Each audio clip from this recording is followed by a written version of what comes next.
सत।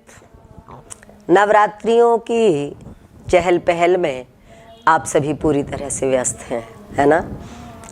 चारों तरफ एक ही स्वर गूंज रहा है, बहुत ही वात्सल्य से भरा है ये शब्द। इस स्वर में कितनी आत्मीयता, कितनी ममता, कितना प्रेम छिपा है। ये स्वर हमारे हृदय को झकझोरता है। कौन सा स्वर है ये, कौन सी आवाज़ है या कौन सा शब्द है? वो शब्द है माँ। ये जो 9 दिन है, क्या गजब वातावरण बन जाता है, जहाँ भजन साधना और सात्विकता बढ़ती है। इन दिनों में जो हिंदू परंपरावादी लोग हैं, वो कम से कम उनके घरों में पूरा सात्विक वातावरण हो जाता है। और ये सात्विक वातावरण पूरे ब्रह्मांड को ही सात्विक बना देता है। देश में विदेश में जो जहां भी रह रहा है, एक ही गूंज चलती है और वो हम सबको जैसे एक सूत्र में बांध देती है। ये पर्व हमें एक सूत्रीय बनाने आ जाते हैं। इन पर्वों के माध्यम से हमारी कहीं ना कहीं चेतना सबके साथ आत्मीय भाव में जुड़ती है। ये ऐसे ही पर्व नहीं बनाए गए, इनका अपना बहुत बड़ा महत्व है।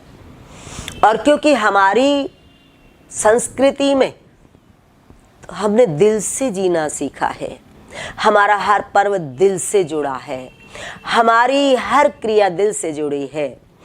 और हमारा दिल किससे जुड़ा है? माँ से जुड़ा है। सबसे बड़ा रिश्ता, सबसे महान रिश्ता। जब हम परमात्मा का भी स्मरण करते हैं, भगवान को भी याद करते हैं, तो उसमें भी माँ को देखते हैं। एक श्लोक नहीं बोलते, त्वमेव माता च पिता त्वमेव। क्या बोला हमने? हम ईश्वर की प्रार्थना कर रहे हैं, ईश्वर की उपासना कर रहे हैं, और हम बोल क्या रहे हैं? त्वमेव माता च पिता त्वमेव। तुम ही माता हो। पहला शब्द हमने ईश्वर को भी क्या दिया? माँ शब्द दिया है। तो ये जो माँ शब्द है, ये प्रतीक है हमारे अंदर उस हृदय के उस कोने का, जिस कोने में केवल वात्सल्य भरा होता है, प्रेम भरा होता है, ममता भरी होती है। तो हम इन 9 दिनों में माँ के भाव में जीते हैं। और मैं ऐसा मानती हूँ कि हम पूरा विश्व जो है वो पुत्रवत हो जाता है, और केवल एक शक्ति को हम माँ मान लेते हैं। ये कैसा सुंदर भाव है। ये 9 दिन है, और 9 दिन को अगर हम आध्यात्मिक रूप में देखें तो हमारी आत्मा के 9 रूप हैं। ये 9 दिन 9 रूप हैं हमारी आत्मा के, या मैं ये कहूँ कि हमारी आत्मा के 9 स्वभाव हैं। हमारी आत्मा का क्या स्वभाव है? हमारी आत्मा का स्वरूप क्या है? हमारी आत्मा का स्वरूप है सत्य स्वरूप, सत्य। हम दूसरा कौन सा स्वरूप मानते हैं? चेतन स्वरूप। तीसरा मानते हैं हम आनंद स्वरूप। फिर आगे हम मानते हैं चौथा शक्ति स्वरूप। फिर 5वां मानते हैं हम शांति स्वरूप। फिर हम 6ठा मानते हैं ज्ञान स्वरूप।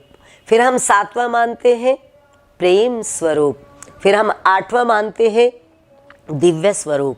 और 9वां मानते हैं अनादि स्वरूप, जो अनादि है। हम इन नवरात्रि के 9 दिनों में जहाँ हमने एक स्वरूप बना लिया है, दुर्गा का एक स्वरूप हमारे सामने प्रतीक रूप में आ गया है, हम उस पर केंद्रित हो गए हैं। कहीं ना कहीं हमने जो इसके रहस्य हैं, जो इसका असली लक्ष्य है, उसको कहीं ना कहीं हमने भुला दिया है। ये छोटी बात नहीं है, ये उपासना छोटी बात नहीं है। ये उपासना बहुत मायने रखती है, क्योंकि ये हमें हमारी आत्मा से जोड़ती है। और आत्मा का संबंध दिल से है, प्रेम से है, भाव से है। भाव जगत आत्मा से उठता है। भाव जगत के बाद विचार जगत आता है, विचार जगत के बाद कर्म जगत आता है। 3 रूप हमारे हैं। मनुष्य के 3 स्वरूप हैं। शरीर है, भाव शरीर है, मनस शरीर है, सूक्ष्म शरीर है और स्थूल शरीर है। आपको लग रहा होगा मैं ये कैसी बात कर रही हूँ, क्योंकि आजकल तो इन दिनों जो आपके सामने चल रहा है वो चित्र दूसरा ही होता है। आपके सामने दुर्गा की मूर्ति होती है, दुर्गा के 9 रूप आते हैं, 9 नाम आते हैं। तो ऐसे हमने मान लिया है कि कोई ऐसी शक्ति है कि जो हमसे अलग है। लेकिन जहाँ तक हमारे संतों ने, हमारे ऋषियों ने हमें जो कुछ भी दिया है वो हमें हमसे जोड़ने के लिए दिया है, वो हमें हमारी आत्मा से जोड़ने के लिए दिया है। समय जैसे जैसे जाता है विषय वैसे वैसे ढकता चला जाता है और उसका असली मकसद, असली रूप खोता चला जाता है। ये 9 दिन हमारे भीतर, हमारी आत्मा के भीतर हमारे 9 गुणों को जागृत करते हैं भाई। हमें सतो गुण की तरफ लेकर चलते हैं, क्योंकि हमारा गुण जो मेन गुण है वो सात्विकता है। तो हमें हमारी तरफ लेकर चलते हैं। हम क्या क्या करते हैं इसमें?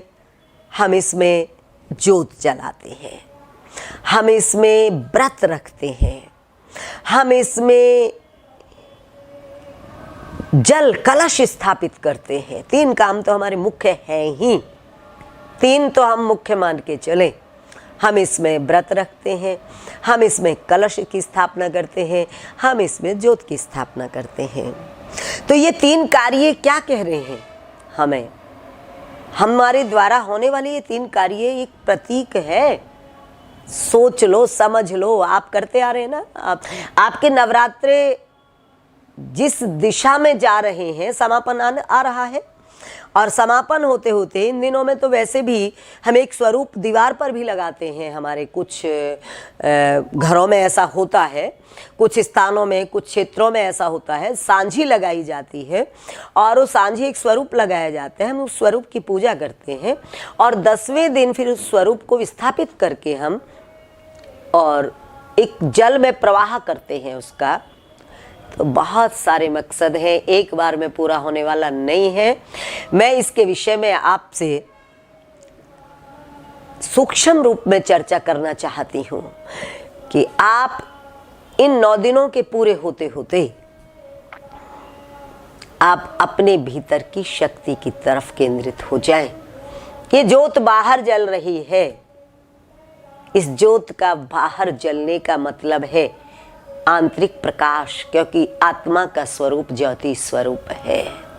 तो आपके भीतर की ज्योति जलनी शुरू हो जाए। अब आप जब ज्योत जलाते हैं, उसके सामने बैठते हैं, एक अलग अनुभूति में होते हैं। भले ही आप ना जानते हो कि इसका कनेक्शन आत्मा से है, हमारे असली स्वरूप से है, लेकिन फिर भी ज्योत सामने आते ही अंदर एक अलग प्रकार की प्रतीति आपको होती है, क्योंकि वो आपकी अपनी प्रतीति है, वो आपकी अपनी अनुभूति है। कलश स्थापित करते हैं, कितना सुंदर स्वरूप वो कलश है। कलश क्या है? ज्योति आत्मा है, कलश आपका शरीर है। उस कलश पे सिर के रूप में नारियल स्थापित होता है। ये नारियल हमारा सिर है। तो कलश आपका शरीर है, ज्योति आपकी आत्मा है और व्रत आपकी पावर है, आपकी शक्ति है, जिससे आप स्वयं को मजबूत करते हैं। और ये 3 कार्यों के द्वारा आप अपनी आत्मा को जागृत करते हैं।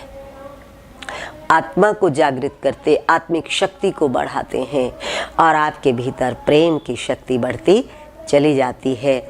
जो माँ शब्द है, उस माँ शब्द से आप इस प्रकार से आप्लावित हो जाते हैं, आह्लादित हो जाते हैं, क्योंकि हमारे बाकी सारे संबंध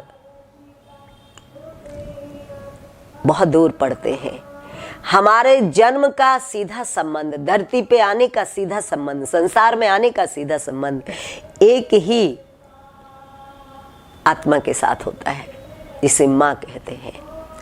हम 9 महीने ममता की गोद में, ममता के गर्भ में जीकर बाहर आते हैं। 9 महीने ममता की छाँव में वो रहते भीतर हैं, लेकिन उसकी ममता हमारे भीतर ही हमारे ऊपर बरसती रहती है, हम उसमें बाहर आते हैं।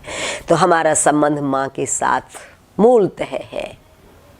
बाकी संबंध तो इधर उधर से होते रहते हैं, ऊपर नीचे होते रहते हैं, आते जाते रहते हैं। तो ये जो माँ शब्द है आज गूंज रहा है, मंदिरों में गूंज रहा है, आपके घरों में गूंज रहा है, जागरण के माध्यम से गूंज रहा है। विषय इतना गहन है कि मैं इस पे कई घंटे बोलना चाहती हूँ, लेकिन संक्षिप्त में मैं आपको वहाँ ला रही हूँ कि जहाँ हमारी आत्मा जागृत हो। जैसे ही हमारी आत्मा जागृत होगी, इस आत्मा ने शरीर पाया है माँ के गर्भ से, तो ये कहाँ, हमारा मन कहाँ जाएगा?